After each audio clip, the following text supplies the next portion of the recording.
តើខ្ញុំគួរធ្វើបែបណាទើបបានចាក់ចេញពីភូមិងងឹតចង់ឲ្យនៅដល់ពេលណាឬមួយវាស្នាខ្ញុំដើរតាមព្រំលិខិតនៅក្នុងមន្តទំងងឹតខ្ញុំធ្លាក់ចូលក្នុង anxiety ខ្ញុំស្មោកហើយខ្ញុំអង្គុយគិតពីជីវិតខ្លួនឯងពេលនេះមានអារម្មណ៍ដូចពិបាកចិត្តបាន nobody can feel me ពីមុខខ្ញុំខំជំនះចិត្តស្វែងរកអស់ហើយគ្រប់វិធី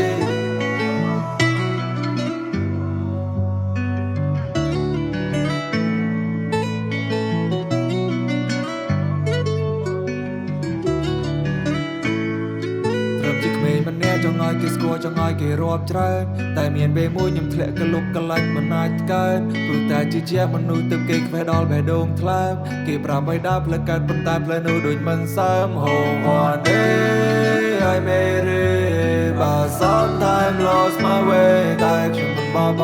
ង់ឡើយផ្លូវដែលខ្ញុំបានសងរួចហើយសម្លឹងមើលមេឃឲ្យសួរទៅព្រះតាពេលណាបានធូរហើយផ្លូវដែលខ្ញុំបានសាងឲ្យសងតាពេលណា come true ពីមួយជំហានទៅមួយជំហានទៀតផ្លូវវាកាន់តែយូរវាកាន់តែឆ្ងាយធ្វើឲ្យចិត្តខ្ញុំវាកាន់តែខ្លាចមនុស្ស Sometimes I feel suicide ព្រោះគោលដៅខ្ញុំនៅឆ្ងាយមិនដឹងថាពេលណាដល់ត្រូវតែខ្ញុំបានមានទុកមុនហើយ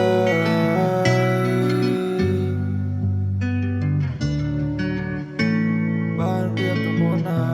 យ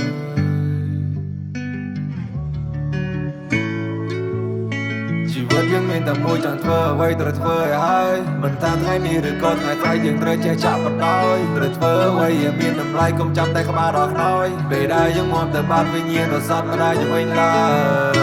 សំណួរនៅក្នុងគូក្បាលវាសួរមកខ្ញុំហេតុអ្វីមិនដេកទៅមានរឿងយើងត្រូវដោះស្រាយថ្ងៃស្អែកមានអ្វីប្លែកៗមកពាំងផ្លូវធ្វើតាមបេះដូងឬក៏តាមគូក្បាលសំលូមួយនេះគ្មានតែឆ្លើយត្រូវពេលដែលយើងធ្វើយើងច្បាស់ខ្លួនឯងហើយពេលយើងខុសយើងទៅបាបើ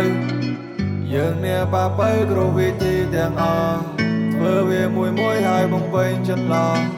ចេះកែតម្រូវពេលដែលយើងធ្វើខុស I hope one day I made it but sometimes lost my way តែខ្ញុំមិនបោះបង់ឡើយផ្លូវដែលខ្ញុំបានសងរួចហើយ